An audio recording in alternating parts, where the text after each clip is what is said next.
Hi, it's Jake Jordan with the Productive Point of View.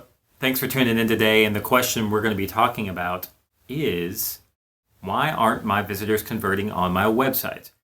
So that is another really great question that's been asked for a long time. It really comes down to a few basic psychological things that you've probably heard before, but may or may not have spent some time really looking through your website to understand why people aren't converting. So I want to kind of talk a little bit first just about psychology in general. I think a lot of people who are in marketing, they go to school and they learn the concepts of, how people want certain things, their needs and wants, and then they go through and learn about segmentation and understanding the concepts behind, how people come to decisions and all valuable things when applied work really well. But then once they leave that kind of education, the traditional education, or if you're like me and you didn't get a marketing degree, you just went into it because you liked it and have spent years and years studying it and studying other people, the things that you study to start are really the psychology, right? And so if you haven't done that, I would definitely go back and look at some of your old college books, or go find someone like a Brendan Burchard, or one of those people who really dig into the fundamental core issues of why people do what they do in a marketing sort of environment. So just kind of get that out of the way. I know that's something that I've really reset on the last year is getting back into the basic fundamentals of, great, I'm glad that we can run Facebook ads and drive lots of traffic and people buy stuff, but how can we improve without going back to the basics of understanding people? And so that's one of the first things I want to talk about today is one of the main reasons people don't convert on your website is because they don't know who you are. They have to be able to either trust that you or your product is going to be legit or quality or authentic. They have to trust it. And if they don't know you or they don't know your brand, then they're probably going to pick something else if they shop around, because there's somebody out there likely who's doing something that helped them understand why they're valuable, what the brand is. So let's talk about that for a second. How do you get people to know who you are online outside of traditional, hey, here's my brand name 100,000 times, now you've seen me? That's not knowing you, that's repetition. That's just a subconscious trigger that says, oh, I've seen these people before. That is an element in gaining trust, but that's not trust.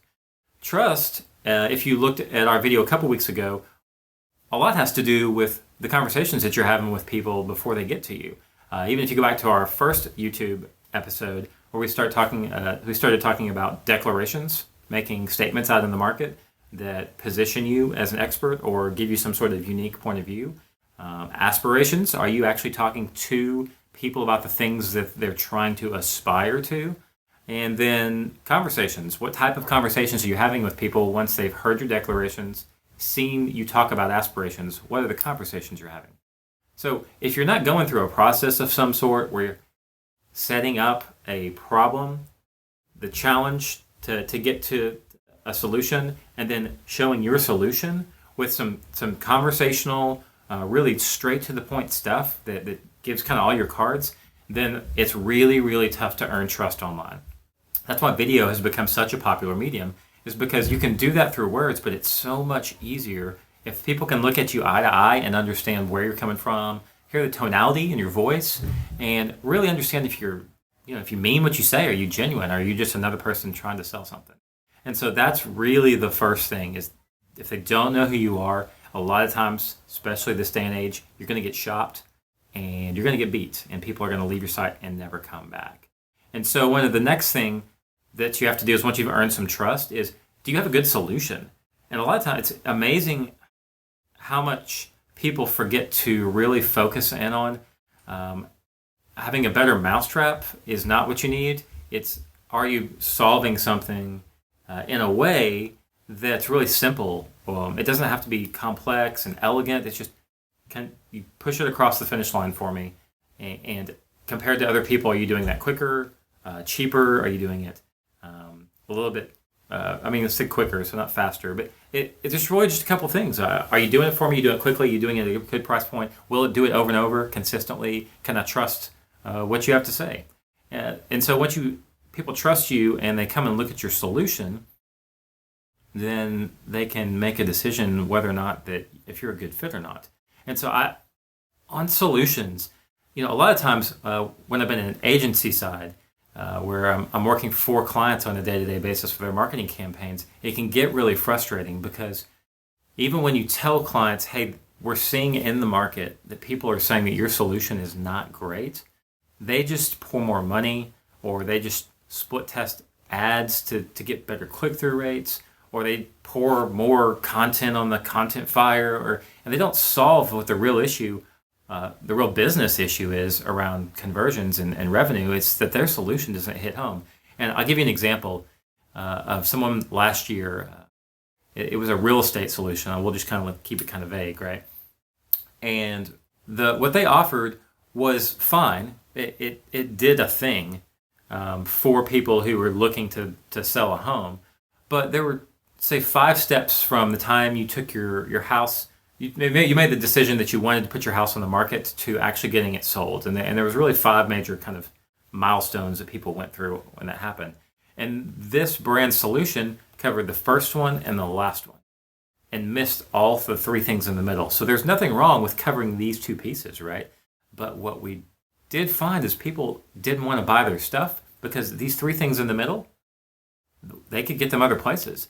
A lot of them could go to a competitor and get 4 of the 5, and the first one was pretty easy to solve on your own. So that was kind of seen as a complete solution. Other people could get all 5, and it wasn't as good as maybe the people that were doing 3 or 4, but at least it was all in one spot and easy.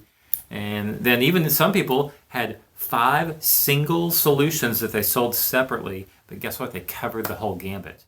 So customers were willing to go to them. So these people were getting beat by every different type of customer, and they were still selling some of their product, but they didn't understand why they had plateaued and seen their growth.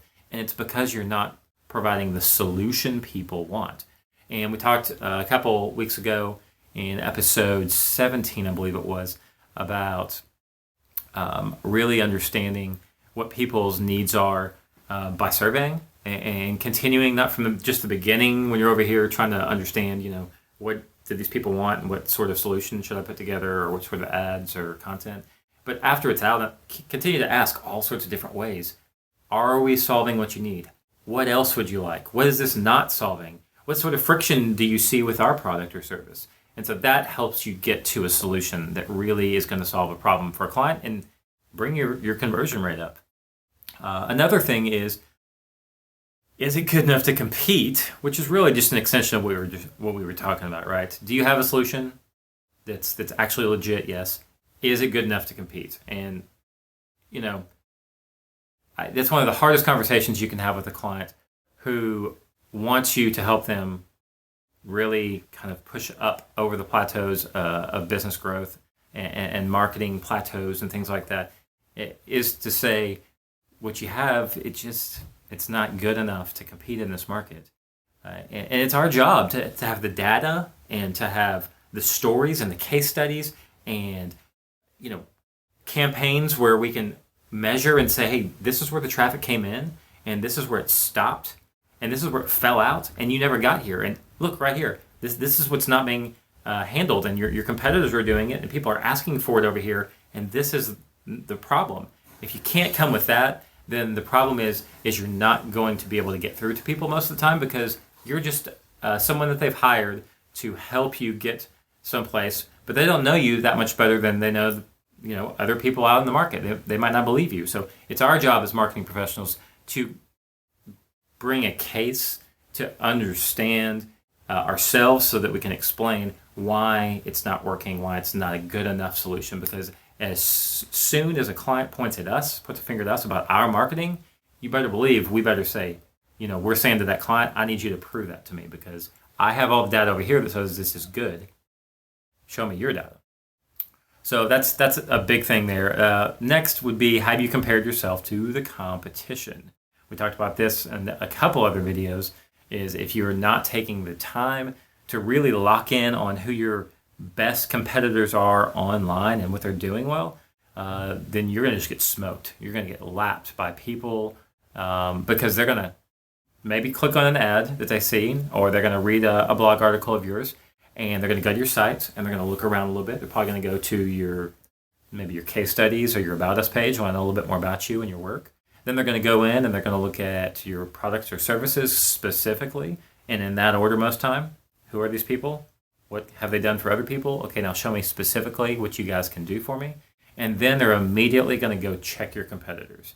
And they're going to say, what can I get over here that I didn't get here? Because they liked something about you. There was something that was intriguing, whether it was a thought or a comparison that you made in the industry, or your design on your website was really nice, or you had a really cool case study. There's something that they clicked with.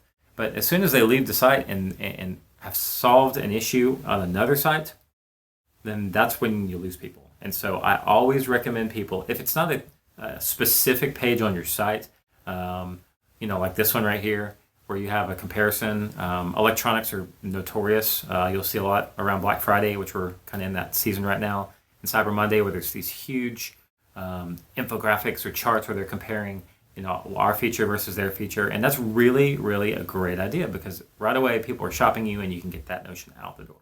So would definitely recommend, if you don't have something amazing like that, then you would at least talk about it on some copy or on your blog or something like that moving forward. So next up, I would say, have you addressed the true objections? So a lot of us know the type of standard objections that come with a product. So if let's go back to the real estate objection. If I know I want to go sell my house, standard objections are, okay, I'm going to have to keep my house staged, and this is such a pain. I'm going to have to give some of my money to a realtor. If they sell it, there's a percentage gone. The market's tough right now. It's competitive, and so the house might not even sell. Everybody knows that who's tried to sell a house. You need to dig underneath and find out what the true objections are. It's not about the industry or the services in the industry. It's about how you, as a professional, handle those. And not only handle them, how do you educate the client on how you handle those objections? That's what sets most people apart in an industry and gets more conversions. It's once they trust you and you put some information out and a solution out. Now, show me, tell me, show me, tell me, show me, tell me again how you understand my objections and how you specifically have solved them, and maybe even some outline. I love pulling outlier stuff into conversations around education, because it shows the main stuff. Everyone hopefully knows the main stuff, but there was this really unique situation where you were able to solve it and show them how you did it, because it shows that you're smart and that you're quick on your feet and that you're willing to go the extra mile to handle whatever objection, and that the true thing, because most of the time we know most objections are emotional, right? They're not the specific thing that's the barrier in the way is definitely undergirded by emotion. There's something there you need to pull it out of the conversation. And then last but not least, we've all really kind of gone through this. It's the famous word that all marketers just think about every night almost, if you're obsessed with the psychology specifically, right, of marketing. It's why. Have you asked your customer why? Why didn't they buy from you? Ask them. There's plenty of survey tools out there that are free or cheap right now, and I can tell you what, I have been completely baffled by some of the reasons sometimes. So we had a client, a security client company, a client who was a security company, and they specialized in some technology things, and we had some really great ads that were doing a lot of click-throughs, and we had people picking up the phone and getting free estimates and things like that, but they just weren't closing. And we said, have you sent out an email or had your technician, while they were out there, ask for things why they don't like what's going on, or ask, a lot of people incentivize with surveys. Most people will tell you what they think of you if you just give them a non-threatening way to do that. So you really don't even have to give people things to get you answers, because people love to talk about themselves. And so that is a huge secret. And what I would do is just test, because it's not the same for every industry and for every product and service. It's a little bit different for B2C, from B2B. Just understand, if you ask these questions and you do it in a way that seems intimidating or ungenuine or throwaway, that they're not going to give you answers, and if they do, they won't be good answers. You need to find a way, like a video would be a great way. Spend 30 seconds sitting in front of your smartphone like I'm doing right now, and just say, hey, we really, really feel like we have a great solution for X. And we really want to know, maybe where we're missing the mark, because we're getting a lot of people making phone calls and getting, coming out to their house and checking things out. And we want to know how we can serve you better. So I would love if you could just reply to this email, or feel free to pick up the phone. We got people who would love to talk to you, who just genuinely want to know how we can serve you better. So something like that, would go a long way. It takes 30 seconds. You can drop in an email to people who've already given you your email because they ask for your service or product. But just be genuine and be grateful for their time and ask their opinion. So that's it for today. Thanks for tuning into the video. Would love to hear some opinions on where you have really had some wins on creating a better conversion rate on your site. And at the end of the day, actually just getting more people to purchase what you have. Any stories you have about really unique or cool things that have popped up are always things that I love to hear about. I think the community loves to see other people's wins when they go out and seek that feedback. So thanks for tuning in. Please subscribe to the show. Share it with somebody you think it would be useful to. We're still a brand new show and would love to get more out into the marketing community. So thanks again, and have a great evening and make it a productive day.